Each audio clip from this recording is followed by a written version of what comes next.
fintech industry, arguably the most positive story out of Africa's largest economy. The regulatory framework, like the Nigeria Startup Bill, currently waiting presidential assent, is seen as an important catalyst for the growth trajectory of the industry. And joining us to discuss further is Arise business analyst Chika Mbonu. Chika, good morning to you. Thank you so much for joining us. Good morning. Thank God it's Friday. Indeed, at the end of another interesting week.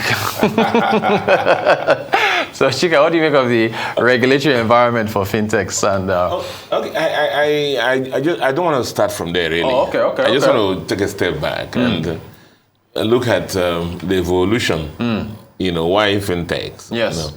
Now, one of the key initiatives of every country. Yeah. Is what they call financial inclusion. Yes. Financial inclusion basically means that studies have found out that the more people that the economy have that have access to the financial system, even as simple as just having an account where they put the savings or the salaries, has some multiple effects on the GDP and quality of life of the country. Yeah. And so the Central Bank of Nigeria and have been pushing for financial inclusion. Depending on what reports that you read, they tell you that between 30 to 40% of Nigerians are still financially excluded. And the Central Bank has, for example, pushed out so many initiatives, to enable people access banking services. But the traditional banks, as we know them, they are substantially profit driven. And a lot of their work is not driven by emotion, social responsibility.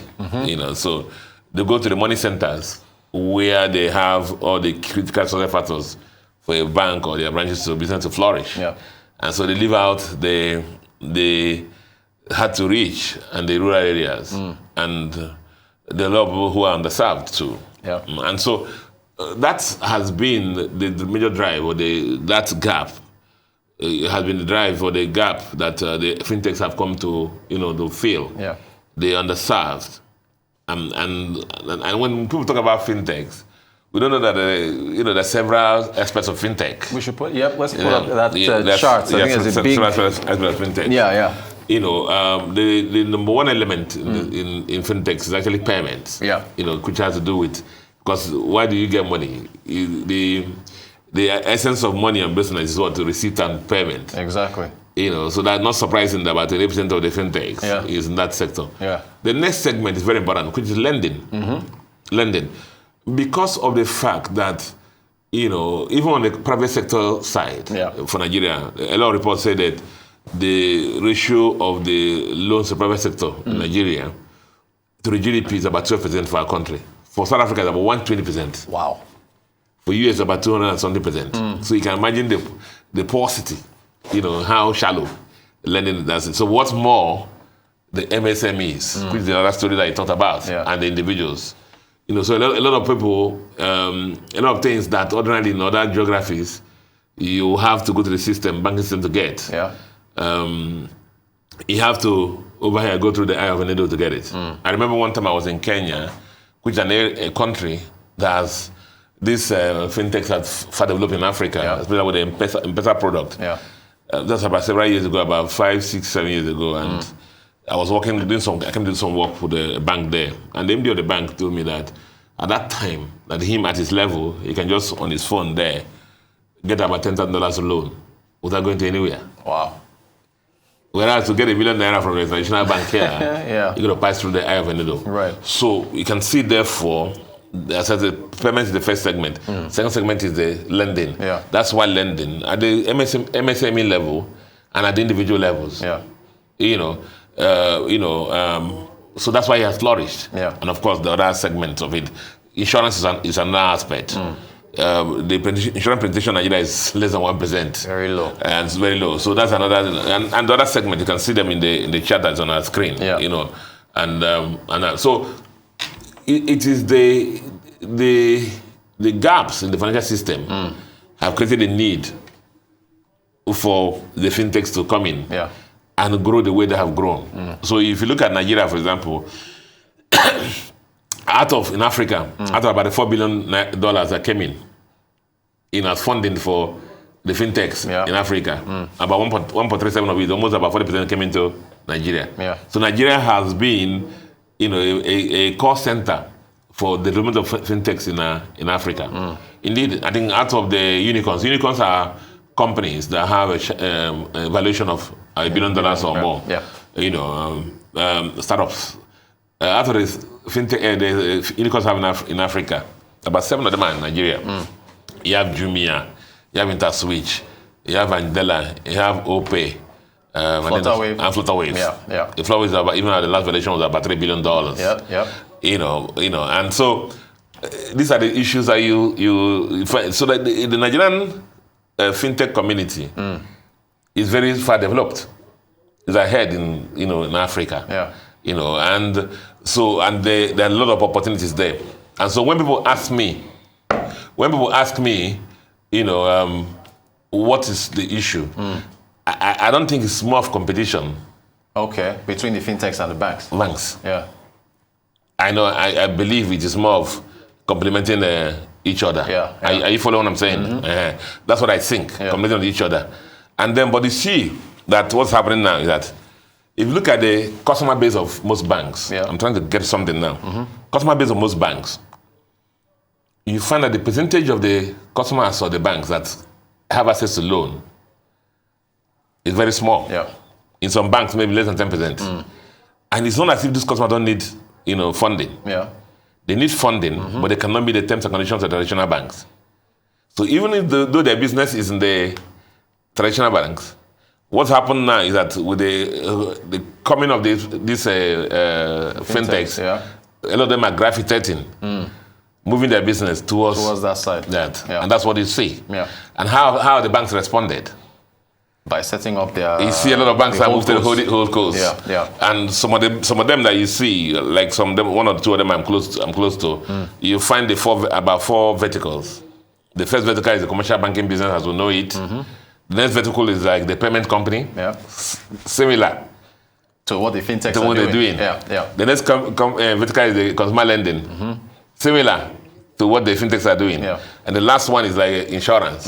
Again, similar to the segment that fintechs are playing. Yeah. And so, but the advantage the conventional banks have is this, that they have existing customer base. Okay. They have the history, track record of all these customers already. Legacy. Yeah. So they have your account ready. Whereas the fintech, you're trying to establish a new relationship. They're trying to know you. Yeah. The banks already know you, know your salary account and everything. And so they can easily extend lending to you. We're creating products to suit your needs. Yeah. So that's one advantage they have. That proximity of existing customers. The other advantage they have is the fact of legislation. Which is one of the questions he asked. Yeah, okay, the regulatory environment. Yes. And that's what one of the MDs has asked. The MD of Commercial Bank says that put us on the same pedestal with the same rules and regulations they are using to, put us down, hold us down, that the banks are saying. Yeah. Use that also to hold the fintechs. And then you will see what will happen. Yeah. And it's becoming increasingly important. So you find who are the segments there. Of course, there's the Central Bank of Nigeria is regulation because of BOFIA. Of course, NDIC, because a lot of them are having microfinance bank license at the background. I'll talk about that a little. They have SEC, because a lot of investments are coming in. Those have been taken care of. Who else? Of course, I thought about SEC, Central Bank of Nigeria, I thought about that. The Money Laundering Act. Yes. Because of the money that's pouring in, and of course the Money Lenders Act, because some of them are going to be lending money, and so going through the CBN license may be very torturous for them. So they use the narrow Money Lending Act to do their business. Fantastic. They do their business. So are they welcome? Of course, they're welcome. Yeah. They're welcome into the system. Do we need them? We need them, of course, because even the CBN, with all the efforts I've made to achieve their financial inclusion targets of, I think, 80% in 2020, that has not been achieved. Correct, yeah. So you would require this to come in. Yeah. Now, what are the other issues? The other issues that there are the regulation and the monitoring of the fintechs. Okay. We saw, even though I think Kuda we saw that They have not responded to it, because they didn't publish the result, but we saw the report about the amount of loss they made. Now, what's happened is that some of them are still on the growth path. And some of them came up with the business models that they may not be sustainable. When you say there are no charges. Right. Banking services cost money. Yeah. And so because of the fact, and I put this as a note of warning, because of the fact that most of them are in the front, they can be payment company. At the back, they have a microfinance banking license that will enable them to accept deposits. Yeah. And once you're accepting deposits, nobody cares really if you're lending money, just lending money with the capital of the owners of the business. But if you're accepting deposits from customers, on which basis, on which from the fulcrum for your lending programs, it means immediately that the Central Bank of Nigeria has to step in, and most should regulate these people thoroughly. So that the kind of things that we had in when finance companies and microfinance banks have been collapsing will not happen in the future. Because there's always a temptation when you have a lot of money, idle money, now go and start deposits around to go and start doing things. Taking on other things. It's always very tempting, I can tell you that. Fantastic stuff. Arise business analyst Chika Mbonu. Chika, thanks for taking us through the fintech space. We appreciate your insight.